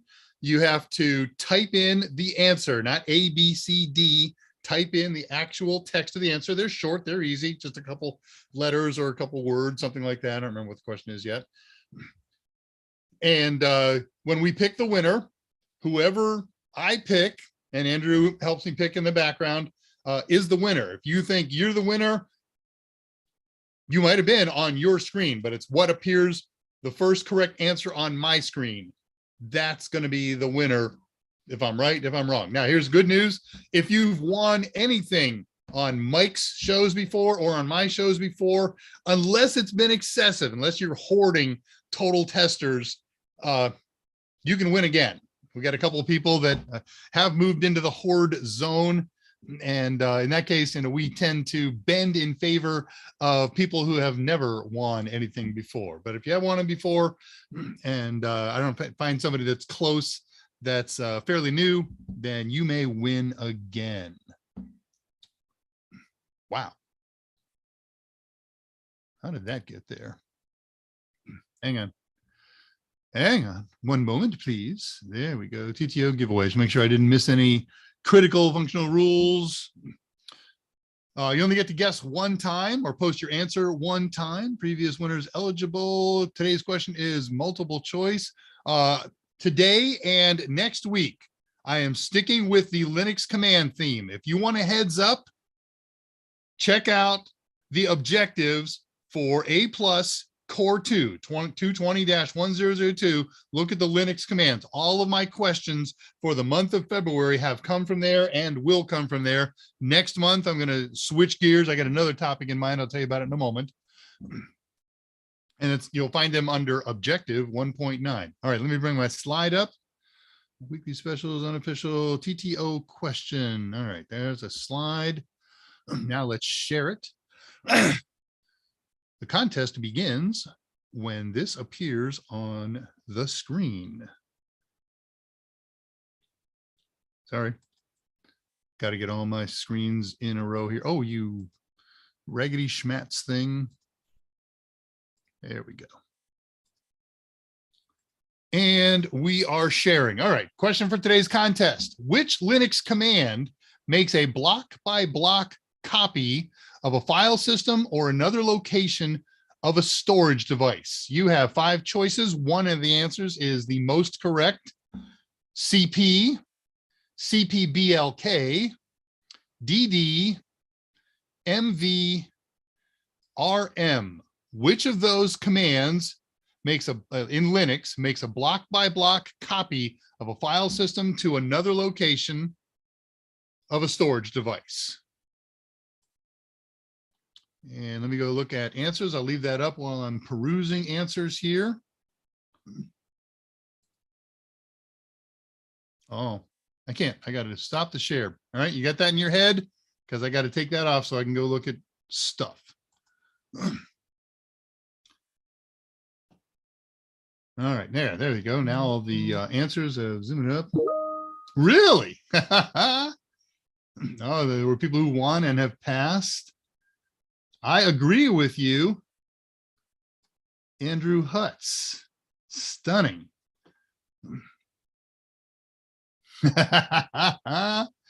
Wow, that's really incredible. All right, let me copy that one. A few more people to post answers while I do some background paperwork here. I got to get my files ready to accept the winner name and guess and all that stuff. Oh Lord, that's not going to work. Let's try this. What's today's date? It's 2/18. There we go. Boy, what an idiot I am. I thought I covered that base. Okay, I can fix that later. All right, let's take a look at Who was our last guess? All right. The last thing that came up is Andrew posted the winner. So let me go back up to the top here and let's talk about this answer. And let me post the answer and then we'll talk about it for just a momento. Our winner is David M., who posted the answer choice of DD. So I will explain that. And I will explain that everybody had a very, very common guess. A lot of people shared their guess. And I'll talk about that in just a momento. A lot of people guessed it right and chose to pass, and that's okay too. All right. So the answer is DD. DD is the, oh, wow, my typo here, is the disk duplication utility. It makes block-to-block copies of all or part of a file system to another location or a storage device. Let's go back and look at the question and take a look at the answer choices and see what's there. The CP command is the copy command. It's a file-by-file copy technique, not a block-by-block. We can use DD to make an image of a disk based on blocks. We can't use CP to do that. CPBLK, I invented that out of the blue. Seemed like it was a good misleader. Looks like it was. MV is the move command. I want to relocate or rename a file. We use MV, and RM removes files or directories. It's the delete command. So DD, disk duplicate, is our command. David M., you are our winner. Andrew has posted how to claim your winnings at 3:34. And the process is you're going to send an email to me at my Total Seminars address, davr@totalsem.com. Include all of the following information in the body of the email. I can't get information from the header because I'm going to send this entire body of your email, slightly edited, to the appropriate folks who are going to contact you then with how to access your Total Tester. So you're going to send your YouTube name, David M., your real name, your email address that you want them to contact you at, and in the body of the email, which Total Tester practice test you want. And you got to give it to me my number. You can't say A+, you can't say Net Plus because there's an N10007 Total Tester and there's an N10008. So I got to know by exam number. And if you get that to me today, I will submit it today. They get to it on Monday morning or Tuesday morning usually, and you will hear from them in the first couple of days, most likely. You know, we're all hands on deck right now. Might be a little busy, might get a little bit delayed, but you should hear from them in very short order. So congratulations, David M., and everybody else who participated. I did see Andrews told me that there were other people who air dump NG because Will is starting to think about Cali. CP is in carbon paper. Yeah, it's nice. Okay, there was, and then people started posting right answers after we announced the winner, TD Washington, at least on my list. Okay. All right. Let me see if there are any other questions that popped up. And if not, it's 37, another 5 to 10 minutes, and we'll do the voucher giveaway. And then we'll do final questions and get out of here. So stick around for the next 5 minutes. Who's up here? So I'm reading questions now again. You're very welcome, David. Now we have a former David M. here who won too many times and isn't allowed to end. So, and his last name also started with M. So if you're him and I get that common email or something like that, don't expect another prize. I'll just expect an email that says, no more for you. You know this one. Though I think Mike said something about after a year, he'll reconsider. So we'll see. Disk duplication, says Timber Squirrel. That was good. Thanks. Next week's, again, use that objective. I'm going to make next week's the last one of my Linux commands. And so I'm going to make it about as challenging as this one, I hope. So if you just get a list of all those commands, there's not that many of them. There's, you know, like 9 or 10 of them, something like that. And memorize that list just, you know, the day before. If you see an answer here that's not in that list, it's a wrong answer. Unless I say, which of the following is not a Linux command? Ooh, I like that idea.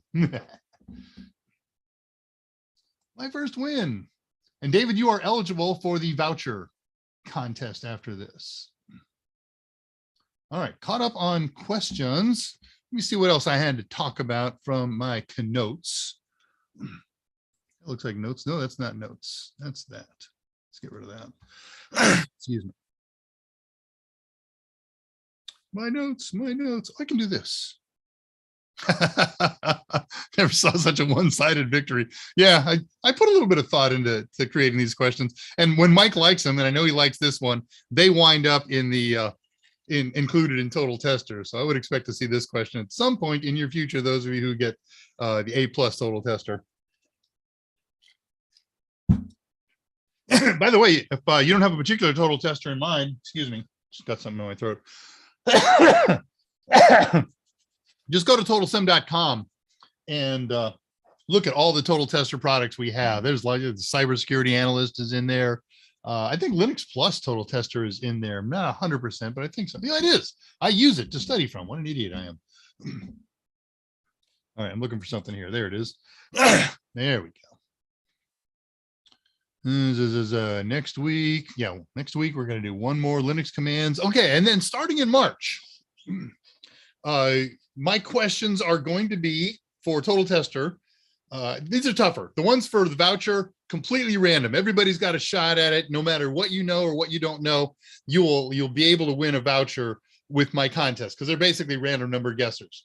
But for the Total Tester, I like a little more technical question. And so what I'm going to do in March is questions about protocols and ports that, excuse me, hiccups. It's been a while since I've done that on the show, but here they come. I'm going to use ports and protocols that you have to know for A+, Network Plus, and Security Plus. You want a heads up on that? Let me tell you how to do it. In fact, I'm going to copy paste this and put this in the YouTube chat myself because I didn't post this up for Andrew to post later on the back channel. Stop it. Really? There. If you go to totalsem.com/cooltools, one word, you'll find yourself at a site where Mike keeps the lists of and links of tools that he likes to use for troubleshooting networks and PCs and things like that. And we included on the Cool Tools page a PDF that myself and Michael Myers, not to be confused with, Michael Smyer, not to be confused with Mike Myers, of all the ports and all the protocols that you have to know, organized by the classes that you have to know for. So I've got that copy. Let me post this here at the current time, the link to that PDF. So you can go manually find it just by going to totalsem.com/cooltools. And then you'll see at the very top of the Cool Tools page is the ports and protocols PDF link, or you can just copy it from my link or right click it now and go to the link or left click or whatever it is at time mark 342. And that's where all my questions are going to come from for the month of March. Did I say that already? I am. I'm repetitive. I do that. All right, bunch of questions popped up here real quick. Let me get those out of the way and then we'll get into that kind of thing. Does TotalSem have Linux Plus study materials? Yes, we have Total Tester practice test. Camera Squirrel, and we have a lightweight version of them, a pared down version of them if you don't want to buy the whole Total Tester, available on Udemy. So whenever Udemy has a sale, go pick that one up. There's not as many questions, a couple hundred, but it's a good start. I'm struggling a bit with Linux. Yeah, it takes time. It's a learning curve, but if you find it, sooner or later, I will get permission to do a Linux course. I've got an outline ready to go. All I got to do is shoot it. Victor Lombardo, hey Dave, I have a question. Cool, I have an answer. Oh, and then the very next thing was your question. If you have a few minutes, I'm preparing for the CompTIA A+ exam. Okay, is that your question? Or is, we're getting close to the end here, Victor. Andrew, would you post the Discord link again? Victor, come talk to me on Discord using the link that Andrew's about to post. And then I'll give you all the time in the world because I need a question, not a statement that says I'm preparing for the CompTIA exam. Okay, what do you need to know to help prepare for that? Oh, wait a minute. So there comes more. Any idea what the performance-based questions are like for 1002? Yes, I have an absolutely strong idea of what they're like.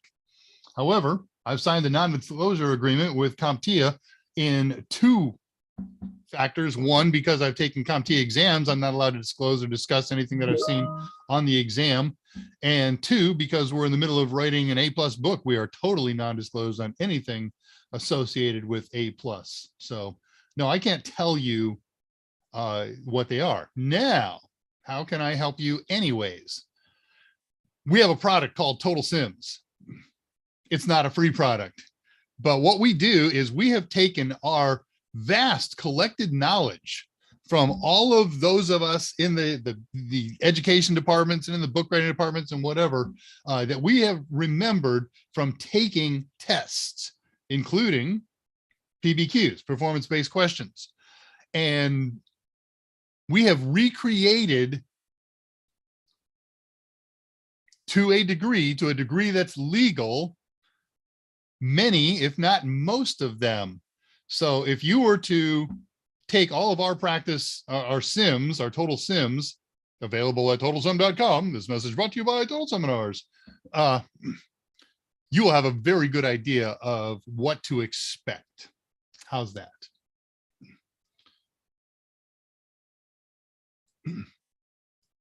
There are lots of people online who violate the NDA. If you do a search on PBQs for 220-001 or 220-002, you will probably find people who have information available or may even have posted information, but that's not something we can do. Brand Bags, CompTIA can take your certifications if you, yeah, exactly right. I don't give away too much. Believe me, we are NDA'd. If we were to lose a certification, we would lose our singular revenue stream, writing books for CompTIA exams. So believe me, everything we do is blessed by lawyers and clergymen, octopi. Victor Lombardo, I don't know what the exact questions. I'm just curious for those topics are heavy on the exam. Most people get between 5 and 7 PBQs. As far as topics go, they're completely random. Our speculation is for each of the 2 exams, there are probably between 20 and 25 PBQs in their pool, and you will get a random smattering of them. I've seen people lately get as few as 3. I've seen people lately get as many as 7. Most commonly, I hear reports of 5 or so. The more PBQs you have, the less multiple choice questions you will get. All right, so at 3:42, I posted the link to the ports and protocols document that we've created. Immediately after that, at 3:44, Andrew has posted the link, the invitation to Discord. I will be on Discord after the show today, just a couple of minutes after it. You're very welcome. Acceptable answer. Thank you. All right. So we are caught up on questions. I'm going to do another contest. Now, this one requires just a little more setup on my part. Stand by. I'm going to get my ducks in order here. Okay, that duck is in order. Then this one. Send this. No, what? I don't want that one. I'll add the one. Do that one later. This one. Click. Click. Put this document up here. And today is the 18th. Okay, drama. Oh, wow, I didn't put this up there. All right, 6.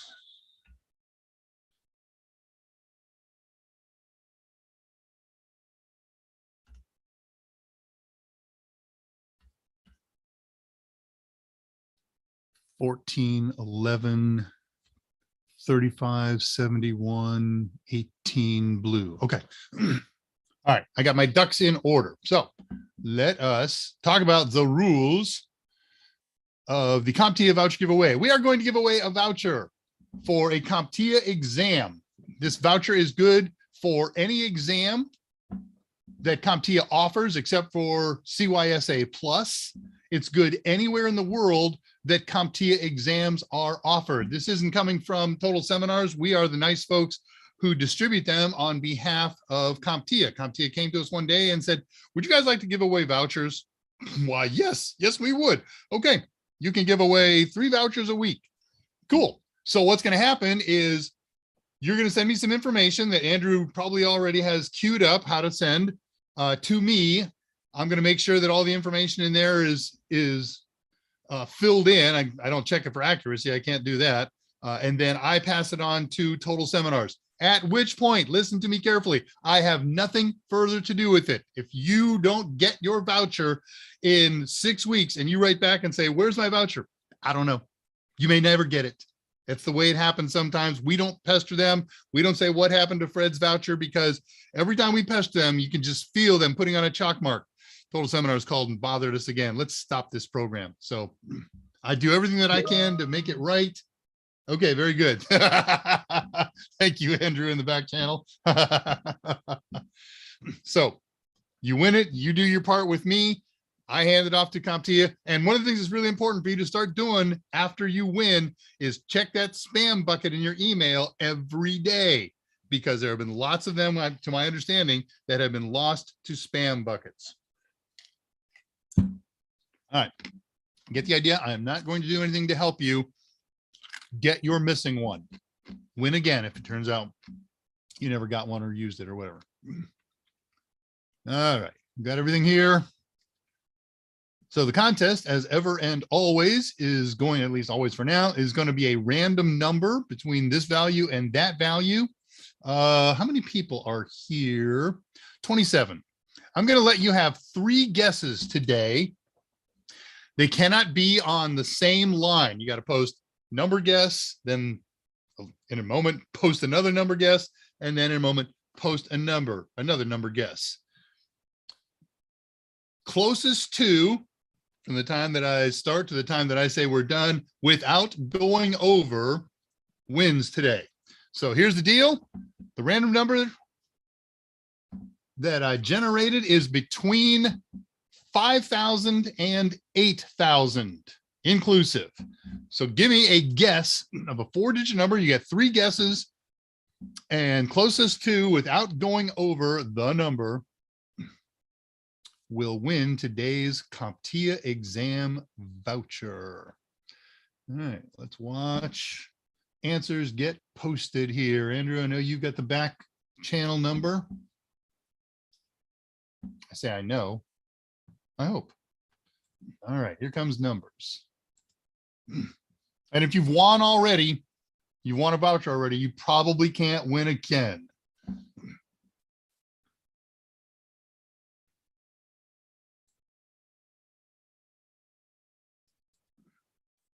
Sorry, I'm just watching numbers and trying to pick who's closest. Wow, that one's very close. And it hasn't gone over.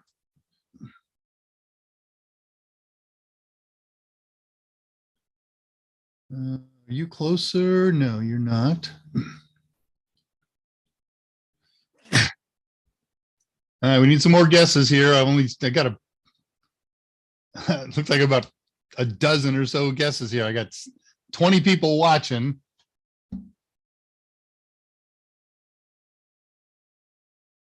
Wow, I've never seen it do that before. The opposite super scrolled. Come here, you. Oh, it's doing its thing. I hate this. YouTube does this thing on its chat channel for me sometimes that's just maddening. Maddening, I tell you. All right, come here, you. Let's do this. Put that down here. All right, now I can go look for closer numbers.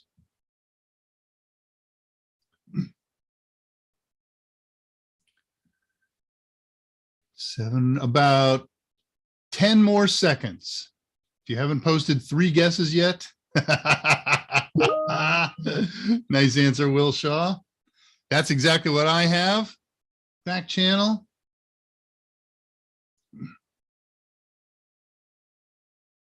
Ooh, did that one get closer? I see people posting identical numbers, high and low. You never post an identical number. It's not going to get you any closer or any farther away. It's just one that you've already posted. Reading. Now they're starting to, they queued up on me for a little while.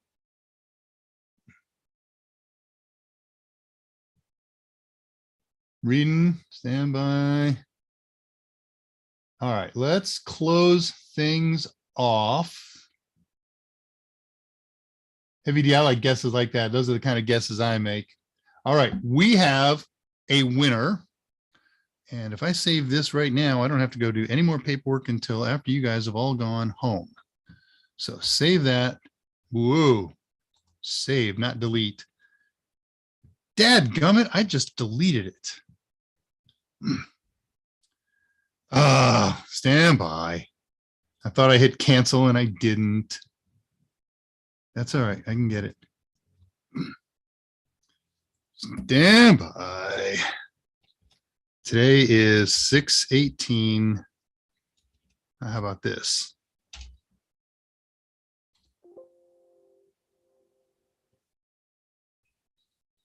Wow.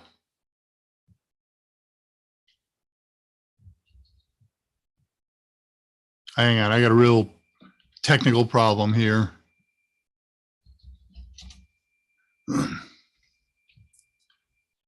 Oh, I see what happened. Okay.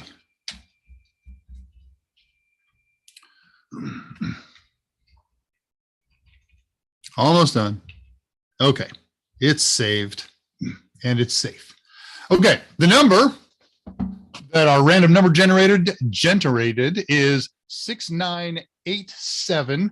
Closest to that we saw was, where'd you go? That's what happens when I delete that file after I've saved it. Oh, you put the name up here. Oh, I've just about had enough of you. There, Anthony Etsy had it closest at 6872. If yours was closer, I'm sorry we missed it, but I don't think so. I think we got it nailed pretty well. So Andrew is going to post the how to make a claim for this thing. I, at the same time, am going to post up the same information and read it to you because it's got to be right. And I really hate writing you back saying incomplete. And if I do send you back an incomplete, you have to resubmit the whole thing with the missing information because, again, that's what I have to submit is a complete email with everything in it. So Andrew has posted the how to claim at 3:56. Copy and paste that and follow those instructions and you will do fine. But if not, the short version is you are going to send an email to me, davr@totalsem.com. In that email, you will include your YouTube name, Anthony Etsy, your real name, the email address that you want CompTIA to contact you at. If you've already got a CompTIA account, use the same one. Which exam you want to take. Again, specific by number, the country where you intend to take your exam. And if that country is the United States, you must also include the state that you're going to take it in. So if you're already registered with CompTIA, use the same name and same email address that you're already registered under. It makes things happen much more quickly for them. Your email address has to be in the body of the email. I can't take it off of the header because, again, I'm going to send them the contents of your email, not your email, and they wouldn't get it. That makes sense? Cool. So congratulations, Anthony Etsy. You have won a CompTIA exam voucher. We will do this again. We'll give away vouchers on Monday and Wednesday with Mike Myers, as well as more total tester practice test questions.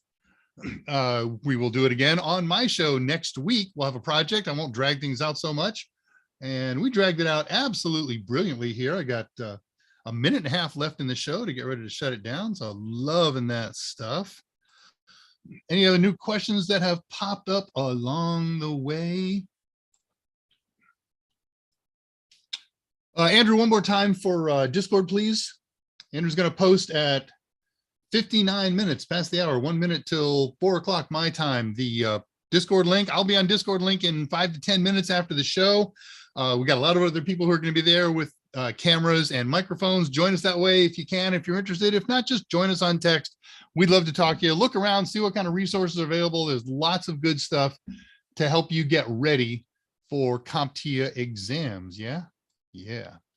Okay, move this over here. Hey, there we go. And let's talk about how to get out of here. Upcoming episode. This is what I'm talking about. So next week, we're going to do the firmware bootloader imager. Thank you very much. Andrew's just posted that. Please join us. Upcoming episodes, we're going to do Minecraft in March. We're going to do Nessus on Raspberry Pi in March, and we have a special guest for the Nessus show. You'll know him from the back channel and from wielding his band hammer. Andrew has become quite the specialist in Nessus. So he's going to help us out. He's going to help me study and get ready for it. So coming up on the end of the show, thank you, Andrew Hutz, for his awesome help and awesome support. Mike Myers for giving us this resource time to get together and talk with you. And of course, everyone who comes here to participate. I am Dave Rush. I'm the senior instructor at Total Seminars and resident Pi specialist. I'm wishing you a great weekend. Take care of each other. Take serious steps to stay healthy. Call or visit your parents and the rest of your family. And never forget, technology is great, but the greatest resource we have are you and I. And with that, good night. I'll see you on Discord and at the AMAs and dramas next week. I am out of here. This presentation was recorded before a live studio audience and is a production of Total Seminars. No animals were hurt during the production of this program. Bye.